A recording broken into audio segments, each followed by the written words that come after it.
সত্যিই কি পৃথিবীর শেষ 2024 থেকে শুরু হয়ে যাবে? সত্যিই কি ফিউচারে আমরা থার্ড ওয়ার্ল্ড ওয়ার দেখব? বা সত্যিই কি ভবিষ্যতে আমরা এমন মহামারী দেখব যার সামনে করোনা বাচ্চা মনে হবে? কেন ভেঙে পড়বে উড়িষ্যার মন্দির জগন্নাথ? কেন দেখা যাবে দুটি সূর্য? আর এই ভবিষ্যৎ মালিকা কি? এটি কে লিখেছেন এবং এতে কি লেখা আছে?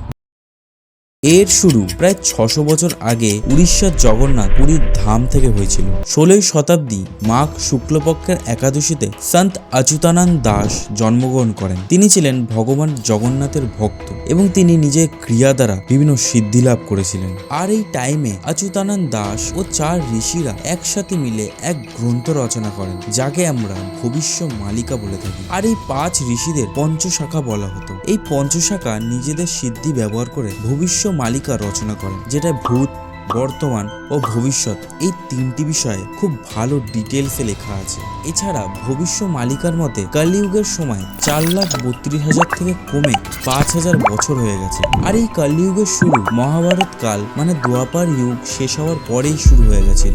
যদি তোমাদের কালী মানে কলিযুগে যে রাক্ষস কিভাবে পুনর্জন্ম নেয় এবং দ্বাপর যুগ শেষ হওয়ার পর কিভাবে সে কলিযুগের প্রথম সূচনা করে, সেই বিষয়ে যদি তোমাদের ডিটেলসে জানতে হয় তাহলে এই আই বাটনে ক্লিক করে নেবেন।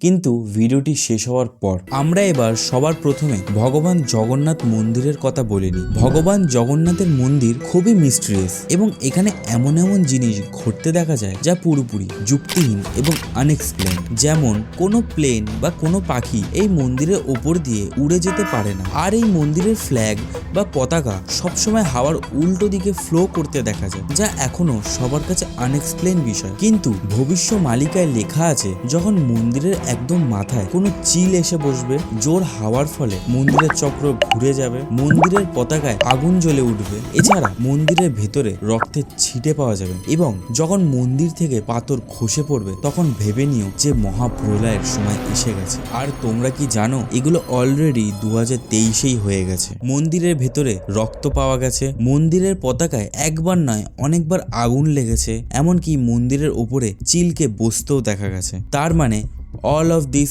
ইন্ডিকেট যে মহাপ্রলয়ের সময় এসে গেছে। আর এটাও প্রমাণ হয়েছে যে ভবিষ্য মালিকার কথা কোথাও না কোথাও সত্যতা তো আছেই। এছাড়া ভবিষ্য মালিকায় বলা হয়েছে শনি যখন মীন রাশিতে প্রবেশ করবে তখন পৃথিবীর শেষ শুরু হয়ে যাবে। আর মানা হয় এই শুরু 25শে জুন 2025 থেকেই শুরু হয়ে যাবে, কারণ সেদিন শনি মীন রাশিতে প্রবেশ করবে। আর এটাও বলা আছে 2025 থেকে 2032-এর মধ্যে তৃতীয় বিশ্বযুদ্ধ শুরু হয়ে যাবে। এই বিশ্বযুদ্ধ 6 বছর 6 মাস চলবে। আর এই বিশ্বযুদ্ধে মানা হয় নাকি পরমাণু বোমার ব্যবহার হতে পারে। আর এই বিশ্বযুদ্ধ এত ভয়ঙ্কর হতে পারে যে লোকেরা বেঁচে থাকার থেকে মৃত্যুকে মেনে নিতে রাজি হবে। এখানে তোমাদের আরেকটি জিনিস বলে দিই যে যখনই শনি মীন রাশিতে প্রবেশ করেছে তখনই চারিদিকে ডিস্ট্রাকশন বা ধ্বংস দেখা গেছে। যেমন ধরে নাও second world war, Spanish plague ও বিভিন্ন নেগেটিভ ইভেন্টস। এবার আমি আপনাদের পৃথিবীর ধ্বংসের শুরুর কিছু ইঙ্গিত বলবো যা ভবিষ্যৎ মালিকায় বলা আছে।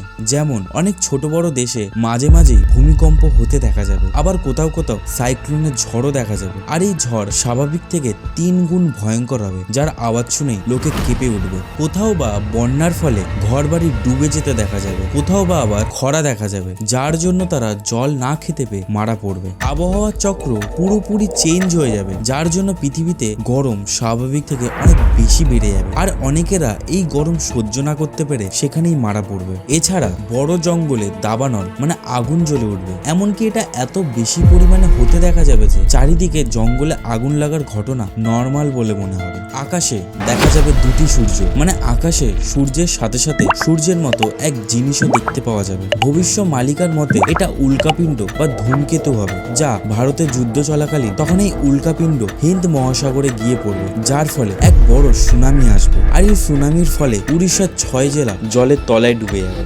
এছাড়া স্ত্রী ও পুরুষেরা বিয়ের থেকে লিভিং রিলেশন ও শারীরিক সম্পর্ককে বেশি প্রায়োরিটি দেবে, যার জন্য তারা প্রেগনেন্টও হয়ে যাবে এবং অনেকেরা সেই বাচ্চাদের পৃথিবীতে আসার আগেই মেরে ফেলবে। আর সত্যি বলতে আমরা যে যুগে আছি এখন সেটাই হতে দেখা যাচ্ছে। আর এই কলিযুগে লোক ধীরে ধীরে ভগবানকে ভুলে যাবে। তারা ভগবান থেকে ব্ল্যাক ম্যাজিক, ডেমন, ভূত, স্যাটানিক ও বিভিন্ন রিচুয়ালে বেশি রুচি দেখাবে। সংসারে ধর্মকে মানার লোক কমে যাবে, লোকেরা নিজেদের নাস্তিক বলবে। সমাজে বড়দের ও শিক্ষকদের সম্মান করা বন্ধ হয়ে যাবে। আর এই অধর্মের কলিযুগে নতুন নতুন রোগ ছড়াবে, যা করোনা থেকে 3 গুণ ভয়ঙ্কর হবে, যার অ্যান্টিডোট ডক্টররা তৈরি করতে ব্যর্থ হয়ে যাবে এবং চারিদিকে মহামারী দেখা যাবে। আর এই মহামারীর ফলে লক্ষ লক্ষ লোক মারা যাবে। আর এমন এক সময় আসবে যে লোকেরা সেই মৃতদেহের শেষক্রিয়া করতে করতে হাঁপিয়ে যাবে, এমনকি লোকের ঘরে ঘরে মৃতদেহ পড়ে থাকতে দেখা যাবে।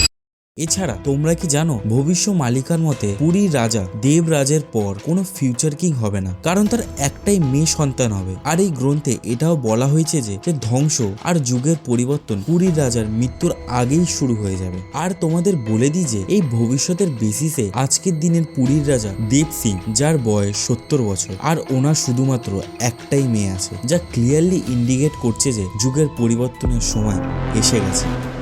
আর এই পুরাণিক গ্রন্থের অনুসারে যখন কালান্তর হবে, মানে যুগ পরিবর্তন হবে, তখন বিষ্ণু দশম অবতার ভগবান কল্কি সাবমাল গ্রাম নামক এক জায়গায় জন্ম নেবেন। সাবমাল গ্রামের বিষয়ে অনেকজনের আলাদা আলাদা ধারণা আছে। কেউ কেউ বলে সাবমাল গ্রাম উত্তরপ্রদেশ, আবার কেউ কেউ বলে সাবমাল গ্রাম কৈলাস পর্বতের কোন এক গোপন জায়গায় আছে। আর তোমরা কি জানো, এই ভবিষ্য মালিকার অ্যাকর্ডিং ভগবান কল্কির জন্ম অলরেডি হয়ে গেছে সাবমাল গ্রামের কোন এক জায়গায়। এর সাথে এরকমও বলা হয় যে ভগবান কল্কি মহেন্দ্রগিরি পর্বতের তপস্যা করে ভগবান পরশুরাম থেকে অস্ত্রশস্ত্র জ্ঞান অর্জন করবেন এবং ঠিক সময় আসলে অধর্মীদের বিনাশ করবেন। কিন্তু এই নেচার এত মিস্ট্রিয়াস যে আমাদের মধ্যে কেউ এটাকে বোঝার ক্ষমতা রাখি না। আমরা শুধু ফিজিক্যাল ফর্ম অফ গডকে ভরসা করি, রাইট? কিন্তু হোয়াট ইফ কল্কি Dev comes in form of natural things like flood, earthquake, disease and meteor? এটাও তো একটা জিনিস বা ফর্মের তাণ্ডব, তাই না? আর এটাই বিগ রিজন যে লোকেরা ভবিষ্যৎবাণীর ওপর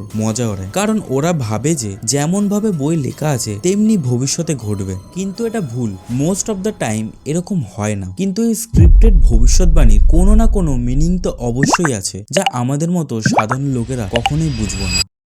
ভগবান কতটা কমপ্লেক্স বা কতটা ডিপ এটা কেউ জানে না। তিনি কিভাবে যুগ পরিবর্তন করবেন বা ডিস্ট্রাকশন বা ধ্বংস করবেন এটাও কেউ জানে না। এই পরিবর্তনের জন্য রূপ বা ফর্ম যা কিছু হতে পারে, কিন্তু ডিস্ট্রাকশন বা ধ্বংস হবে এটা নিশ্চিত।